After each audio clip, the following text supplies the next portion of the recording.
mentally ill from Amityville. Yo, what's cracking? Bazaar, what's happening, man? Hey, thank you so much for calling in. It's much appreciated, bro. What's going on with you? Hey, not too much. So I just wanted to start it off right away and get right into it. Today's the 12-year anniversary of J Dilla's Donuts album, released 3 days before his passing, of course. Being a prominent figure in the hip-hop culture, especially in Detroit, is there anything you can say about Dilla today? A legend, man. One of the first superstars I've seen make it out the hood, man. You know, he's an inspiration, you know, for all of us, man. The first guy I ever seen with a fancy car. Right. Absolutely. Yeah, rest in peace, Dilla, for sure. Now let's talk about L.A.R.S. It's the name of the group and the new record, Last American Rock Stars. You guys are kicking ass, and you got the new music video Lit available through XXL. Now talk to me about working with Twisted with the project. You guys are on Magic Ninja Entertainment. What's it like working with them? Are they involved in the music at all? Actually, no, they kind of let us do our own thing, man. You know, me and Gordy had our own wave and our own, little crowd going, man, and they just been friends of ours and fans of ours for like the last 5 years, man. So we just decided to sit down one day, man, and make it happen, man. And we just got together and put it together, but they let us they kind of let us do our own thing, man. We recorded our whole album though at the dojo, their studio, and yeah, man, they kind of let us do our own thing, man. And but they like the finished product though. Yeah, definitely. So they call the studio the dojo? Yeah. That's cool. That's real cool. And I heard that when they first heard you guys' demos, they had no doubt about signing you guys. That must have felt great. Oh yeah, man, it was dope, man. Actually, we was me and George was doing another project of a reality show called Bizarre's World, and we just kind of let them hear me and Gordy's stuff by accident, and then it just ended up happening. It wasn't even really planned out. Right, it just fell into place. Well, that's awesome. And one of my favorite things about L.A.R.S is that it's just great. It's pure, real rap, and that's something that I think is missing a lot in the game nowadays. What are your thoughts on the rappers glorified by the culture and played on more of the top 40 stations these days? I think it's cool, man. I just think it just needs a little balance. It's like having a diet. A diet. You need a little balance. And, I think it's kind of just oversaturated with the same type of music.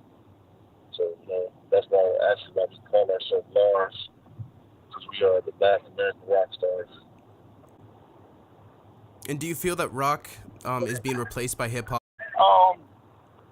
Kind of. You know what I'm saying? Because a lot of things that they're doing in hip hop, they've been doing in rock for a long time, as far as like the skinny jeans and the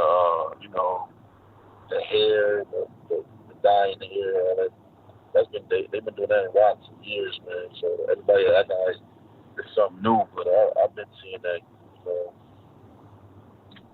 back in the D12 days, D12 with all those cats like Papa Roach and System of a Down. So,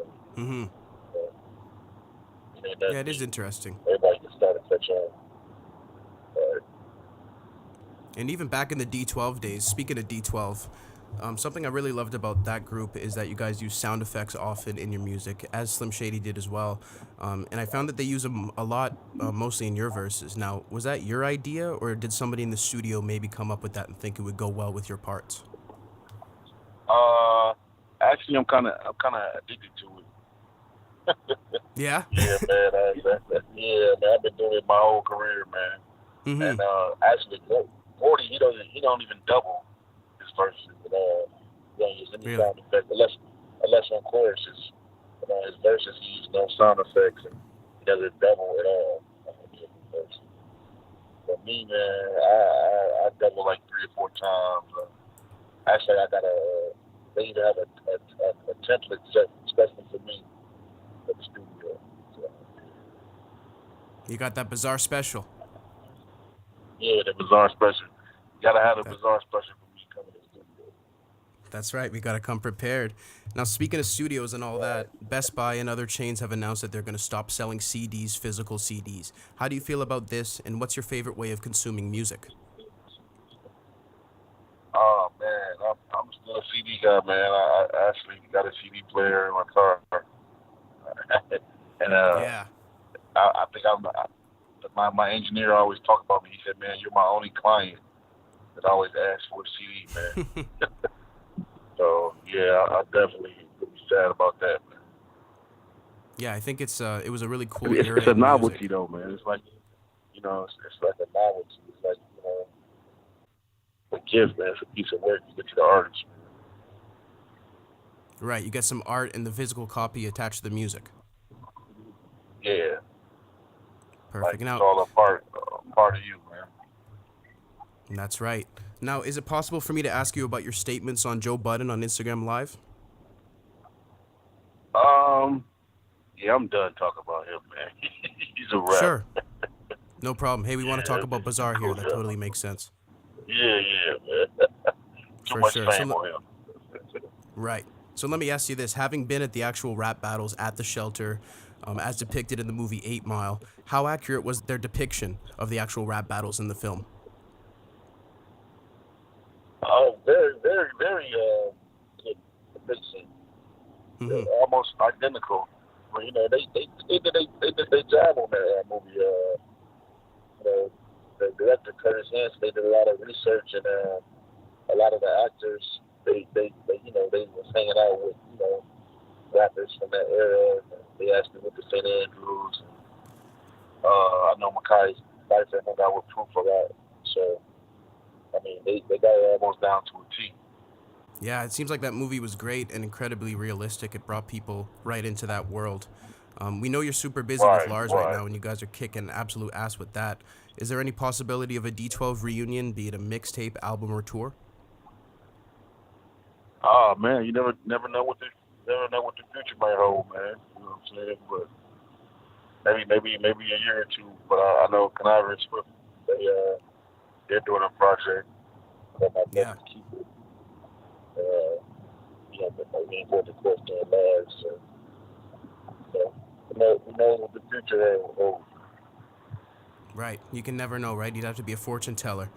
And closing it off, Right. being from Michigan, what can you tell us about the situation in Flint? And is there anything being done at the moment? Anything more? Oh man, it's kind of bad, man. I know a lot of people are doing all they could. You know, I got a couple of people up there. It's pretty bad, man. They got to use bottled water and stuff. So I think it's getting better though. You know what I'm saying? I'm not for sure if they got the water back right, but it was a sad situation going on. Yeah, absolutely. And we send our thoughts to them for sure. Last question for you, Bizarre. Thank you so much for your time.